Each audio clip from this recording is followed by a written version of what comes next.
All right, friends, welcome back again to another episode of Tactical Enlightenment. Our YouTube channel is dedicated to all things Bannerlord related, and especially battlefield command and tactics. And we are going to try an unusual siege defense today. This is at the request of one of our Patreon subscribers who wanted to see a siege defense with mostly infantry. And this is a scenario you could run into, albeit this is on an extreme level. We're going to give ourselves 6% of the Battanian Fian line here and 94% of their infantry. Of course, we have cavalry as well, but they will end up being on foot.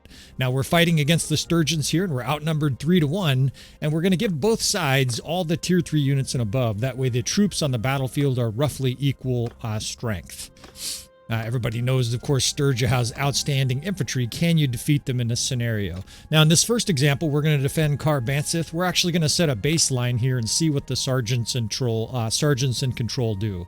Right? We want to see both weaknesses here and also what the AI does. And by the way, if that's their grand strategy, we must defend the walls and not let the enemy inside. You need to immediately vote yourself a new leader, a new commander, because you have a dipshit in charge. Right? That is incredibly blatantly obvious that is the strategy. You need to have a better strategy than that. Now, one of your strategies should be to try to destroy one of these siege towers. The AI seems to be prioritizing killing troops with its fire catapult, actually scorching the enemy archers. And I think that's already a poor strategy, right? You want to limit how many different accesses the enemy has into the keep. If all these badass Sturgeon infantry arrive on 3 different locations, we're going to have a problem.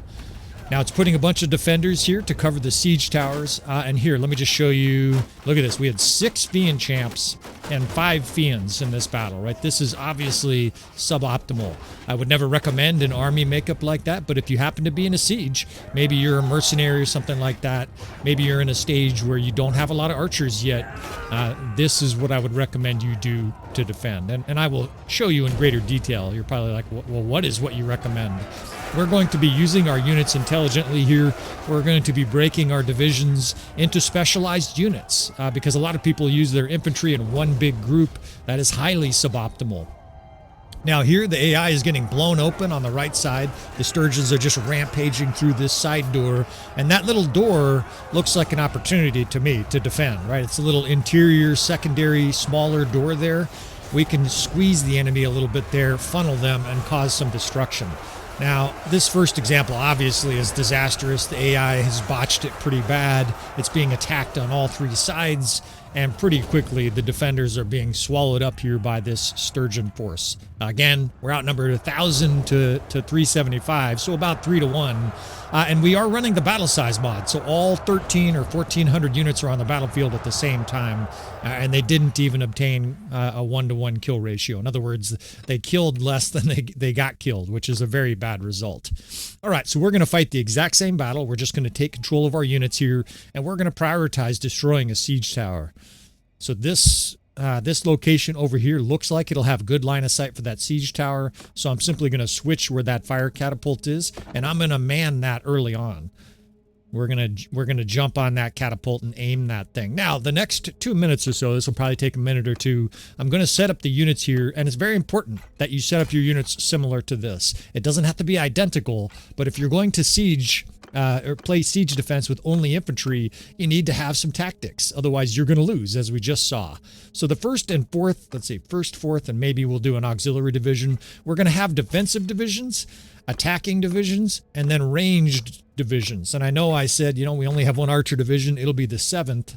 We also have skirmishers, right? Battania has a good amount of skirmishers. They have javelins, and that's going to help us in this battle. So the first is going to be a defensive division. The second is going to be a Jav division. The third is going to be a shock troop division. And these settings here that I'm showing, you might need to slow this down or rewatch this video. This is how you separate your troops, by doing things like hitting a shield, spear, and lower quality to get certain units in certain spots. And I will zoom in here and basically show you guys and explain how you do this. You don't have to have 8 divisions, but this is going to be a lot harder if you don't have 8 divisions.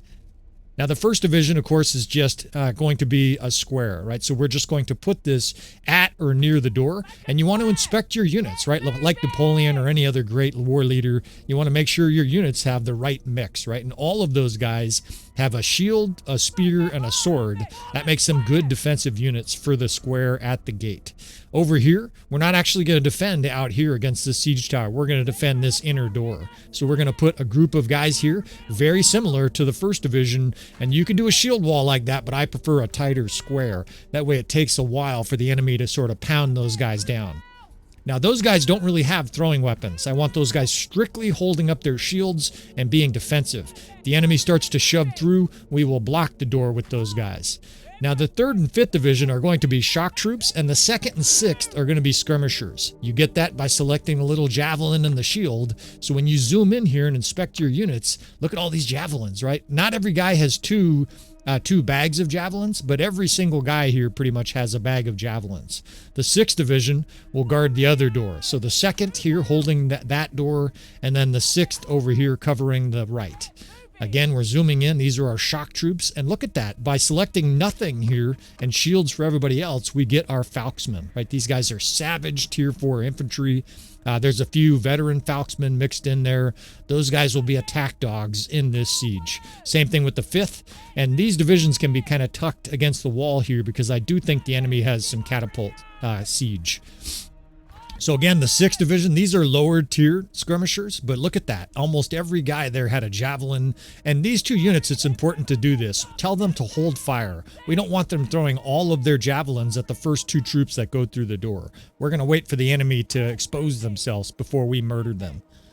Now the 5th division here, there's a little bit of a mix of different units there, but that's also a skirmisher, or excuse me, a shock troop division. Shock troops are guys with no shields, 2-handed weapons. They do a lot of damage. This 8th division, even though we're going to try to blow up that siege tower, let's just put them where we would put them here in case that fails. And if we can't destroy that siege tower, we'll have those guys guard that stairway.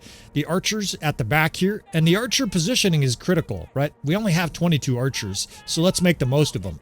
Let's put them in a line right here, and you got to think like an archer to be a good defender of a keep. Look down at their line of sight. They can see that door. They can see that door. Perfect, right? These guys are going to be dual purpose. And we're going to get our money's worth out of those fiend champs. There's only, what, 5 or 6? But we're going to make it count. All right, so 1st, 2nd, 3rd, 4th, 5th. I'm doing this mostly for my memory's sake. I narrate these live, so we'll see how this goes. And we're going to run over here to the siege tower. I got to fire off a few fire catapults.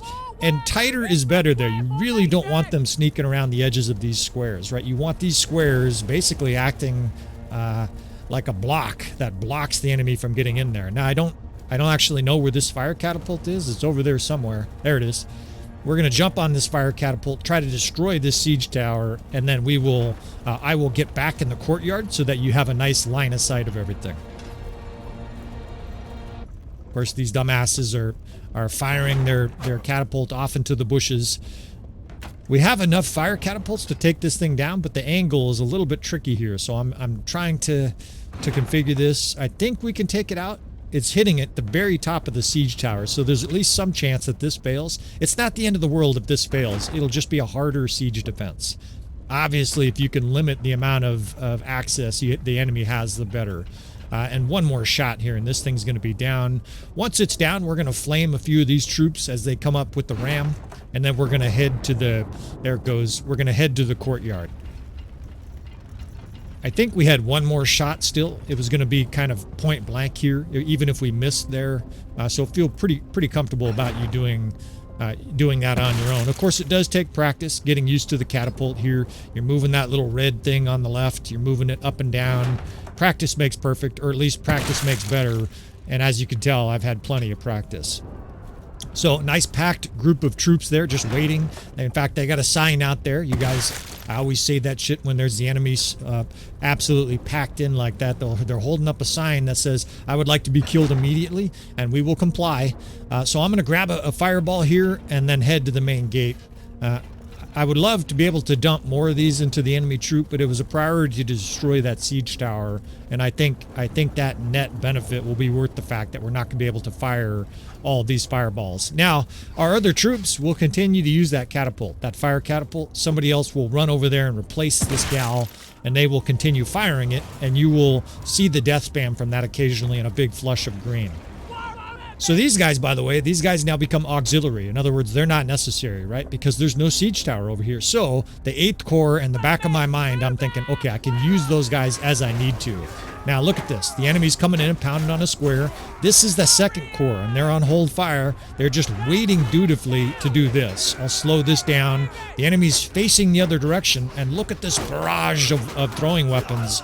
Just skewer everything in sight. Of course, we're in slow-mo, watching the enemy get torn apart here. And these guys are just going to flay the enemy facing the wrong direction. Over here, very similar, right? The enemy's attacking that square, this 6th Corps. Kill them, boys. Right? And these guys can unload. A lot of these guys got 2 javelins. So these guys will be throwing javelins for a while. Now look where the square is. I actually want more enemy to be exposed here to our machine gun fire, so I'm actually going to move the square back. Of course, you don't really want to attack guys here. In fact, I should get out of here before I get my ass kicked. You want the enemy attacking that square, right? They're basically distracted, and while they're distracted, the next thing you know, they're dead. It's like people who eat sugared cereal their whole life. They're distracted by the yumminess of it, and the next thing you know, they got diabetes and kidney dialysis.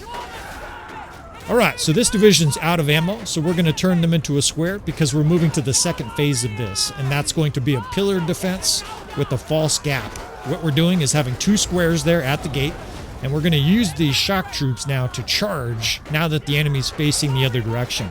All these Falksmen, these guys with no shields, are now up here just wailing away on the enemy, and there'll be a nice flush of green as they cut the enemy down. Right, look at that flush. Just like 20 guys just died. Now, we're not going to permanently charge here. We're only doing this temporarily. I'm actually going to move a square in there and then pull that shock troop division back. Like a good mama goose, we're observing both sides here. These javelin guys are almost out of javelins, right? There's a handful of guys still with javelins. We're going to be able to move those guys also into a square, and these guys will now move into an auxiliary role as well. For any player who's new and you're watching this and you're probably blown away, it's probably overwhelming that we're doing all this micromanagement. I don't blame you, but this is an unusual scenario. Our channel has all kinds of tactics for beginner players all the way to experts. And if you're having a problem with a certain situation, it's almost a certainty our channel can help you with it.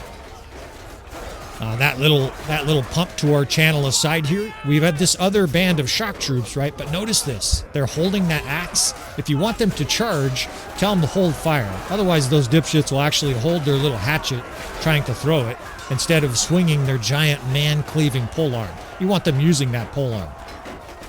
Now we're going to tuck these guys even further back here, and we can start to do pillar defenses now with the archers. Right? We have that archer line. What you do with the pillar defense is 2 different squares, and then have the archers just shoot anything that comes through the gap. So they're shooting over here. I've got that auxiliary division over there just standing there, right? We have so many troops, and this is going so well that we're not even using all our troops. So shock troops occasionally charging, and I would call this cycle charging, where they're charging and then you're backing them up, right, as the enemy sort of starts to turn their attention to them. Your shock troops will start to suffer consequences if you just have them permanently charging. You can do that, but you will definitely lose. Eventually, the enemy will turn their wrath on your shock troops, and they will melt away. So I prefer shock being charged in a in a cyclical manner. You charge and pull them back.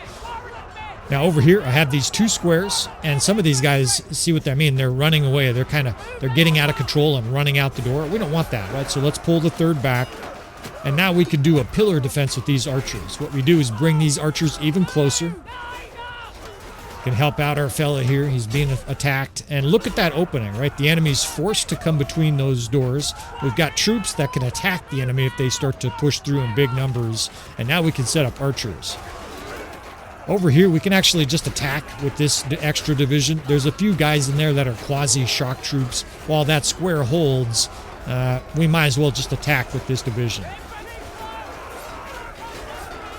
So these guys roar up. We're starting to suffer some losses here, right? It's important, though, as a commander in this situation to not panic. Now, a few casualty things here. If the enemy starts pouring through the door here, put one of those squares directly in front of the door. They will act like Winnie the Pooh and block it beautifully. Do a little pillar defense here. We'll move this division. Let's get these shock troops pulled back. we're moving our archers even closer to this little opening, and we'll put 2 squares on both sides of this opening. And watch this. Right? This is one of the best tactics in the game. It's even better, of course, if you have 100 archers, but we have 20, and it's still effective, right? The enemy's coming through, they're attacking our squares, and look at the death span. These archers are just scorching everything in sight, and the enemy is fucked. Now, because we have no archers on the wall, eventually the enemy will send its archers through the doors, but of course that's going to go very poorly for it. When there's lots of them like that and they're shooting, have your infantry charge, right? Don't let those guys just come through the door and shoot at you. Have your infantry charge. These 2 divisions, actually, I don't think it matters. I think, yeah, they're all fleeing, and this battle is over. And that's that. Right, this is a battle that the AI butchered. They got annihilated. They didn't even get a 1-to-1 KDR. And here we are, successful with almost half of our troops going home to their wife, going home to their hovel, and almost a 4-to-1 KDR. So hopefully that satiates you military tacticians out there that want to use infantry more. Hopefully you guys appreciate tactics like this in your own game, because this will give you a much greater satisfaction when you play Bannerlord. You can see our archers did some decent work, but mostly this was infantry killing their infantry. Now what the hell is going on here? Here's your AI for you, right? Your artificial imbecility. That's what AI stands for in Bannerlord. They are committing mass suicide here as they chase the enemy. Obviously they've bugged out here on this siege tower. And AI at its finest, right? This is literally the Tesla slamming into the wall and killing its passengers. They're climbing up this siege tower and then jumping off, almost like those 20-year-old kids that take dares and shit like that.